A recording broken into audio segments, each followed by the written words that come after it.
Welcome to the public speaking workshop, teams. We're going to run through some basic tips around public speaking, but also get you ready for what else is due in the challenge. Public speaking, it's one of the highest paid professions in the world. It's also one of the most useful skills you will ever use. Yes, you could get paid tens of thousands of dollars to speak on a stage to audience of hundreds of thousands of people if you wish, but you will find those same skills that make someone really gifted at telling those sorts of stories and sharing that. The same skills to get an interview, to get your foot in the door at a job, to be great at customer service, to really clearly communicate things. They are the same skills, and we really want to work on that to start with. So I've got some tips here to run through what you can do to really sort of be clear about speaking in public. Probably some of these you've already heard, but it's really good just to recap it and think about how to be as effective as possible. First things first, face the audience. Make sure that you're looking at the audience, your shoulders are facing towards them. If you're really nervous and you move around and you're worried that you're going to sort of move away, point your toes towards where your audience is.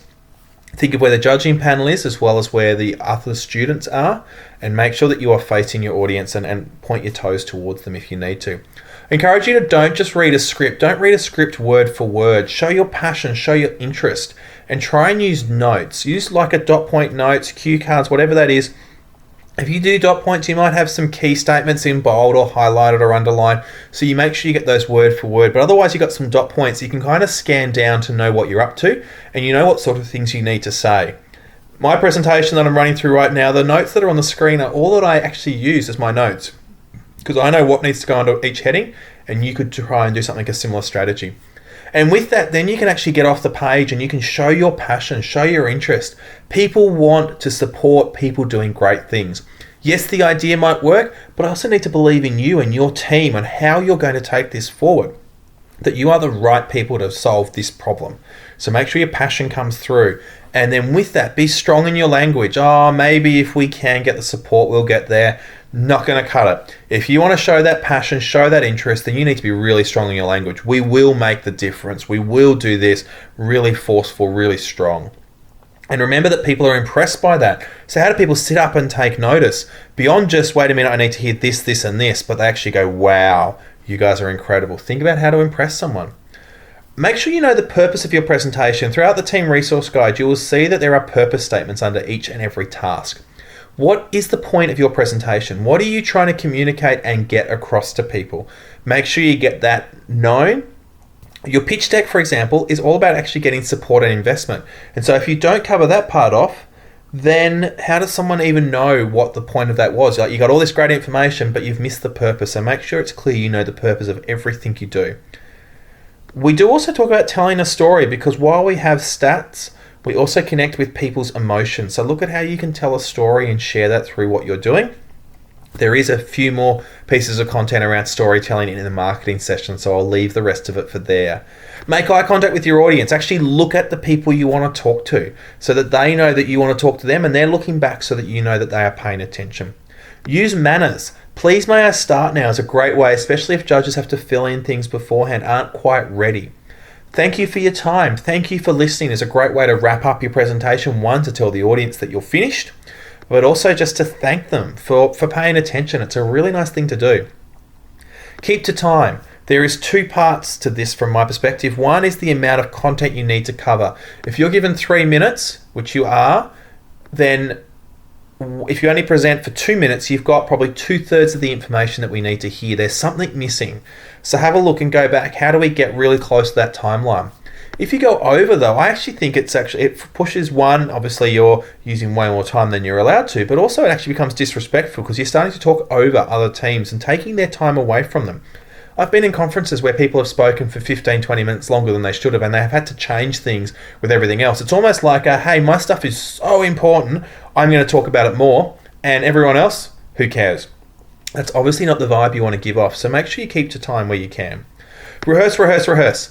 Practice your presentation. The first time you step up on Friday should not be the only time you have run through your presentation. So please make sure that you practice your presentation.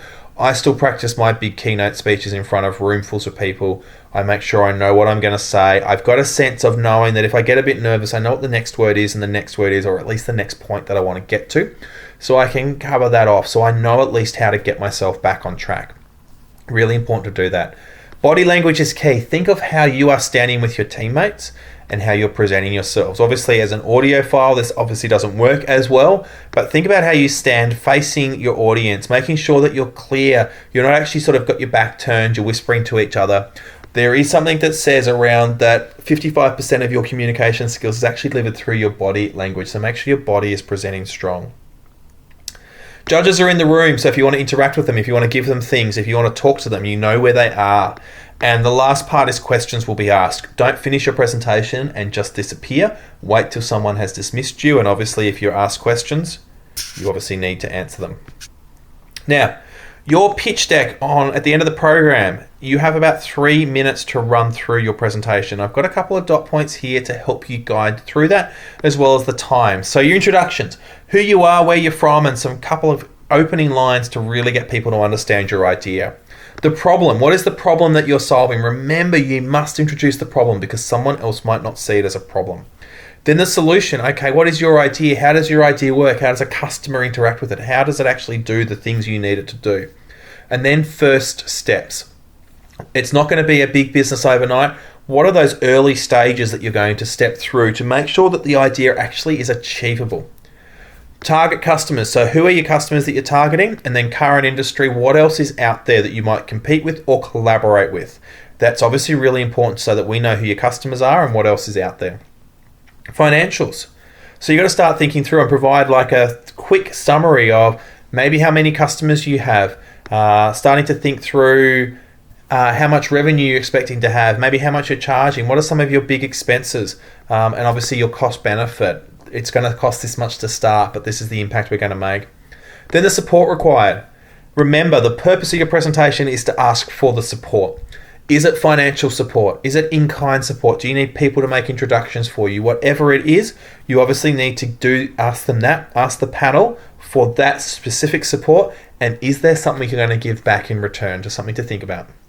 And then to conclude, you wrap everything up, you thank them for their time, and you pull everything to a close. Now, teams, if you wish to use slides to support your presentation, they must be handed in advance. You can't just turn up on the day with your slides. You must be prepared. Now, if you choose to use slides, I've got some tips here on how to make your slides look great. They should support your presentation. They should not be your presentation. You should not be reading off them every single note. You should obviously be using them to support everything you're sharing. So look at how to make them visually appealing and consistent. Look at how they look professional. Think about how they best represent your business. Make sure that it's really clear to read information. Choose fonts that are really easy to read. Make the text large enough to read, and use contrasting colors where possible to make sure it's really clear to read no matter where you are. Avoid long blocks of text.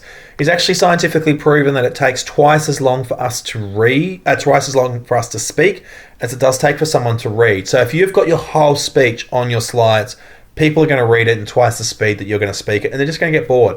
So look at how you actually create short blocks of text, short headings, dot points, whatever it is, to reinforce key information, and obviously then use to guide your presentation. Try and keep your slides to one idea per slide. You don't want to make it too confusing and distracting so people get concerned by that and not actually listen to you. And I encourage you to use images, graphics, tables, graphs. How can you explain something that potentially looks graphically great and you can actually then talk through it so your presentation is supported in that process? Obviously, remember your slides are due before your presentation, so you will need to prepare them in advance. So now that we've gone through that, we're going to get to what we're actually here for, which is the elevator pitch workshop. We've run you through this stuff. Now we've got to get ready for an elevator pitch. An elevator pitch is the idea that you have a chance meeting with a leader, a partner, an investor. It's just you and them in the lift. And you've got about 30 seconds from the ground floor to their office. You have 30 seconds to get them interested. You don't have a long amount of time. It's quick. It's straight to the point. And so you want to make them lean in and go, yes, let's keep talking, rather than the other option, which is see yourself out at reception and never come back. So I've got 5 things that you should cover, and most of this we've already discussed in your pitch, your pitch deck for Friday. Your introduction, who you are, where you're from, your problem frame. Remember, you've got to tell them it's a problem. If they don't see it, they need to know it. What you're going to do to solve it. What is your idea? Who are your customers that you're going to target so that I know that you got your customers right? And the last part is the hook, and this is the new part. you're not just going to wrap up with the thanks for your time, because you actually want to keep the conversation going. So what's that question that hooks someone in? Do you want to be part of changing the world? Do you something like that that gets them to be on board? Some clever, snappy statements. You've got to think through what's that hook. So introduction, problem frame, proposed solution, target customer, hook. 5 points, 6 seconds per point. You have 30 seconds total to complete that. Teams, you'll be given a time to meet and a place to meet before that is introduced. This is a submission that could be done by 1 or 2 people. If you are very, very nervous about stepping up on stage and presenting, I encourage you to talk to your team and say, hey, I want to give this a go, because you will just do it with us in front of only a handful of people, maybe 1, maybe 2, but use this as a chance to practice your public speaking skills. Teams, you'll be given your times. Good luck.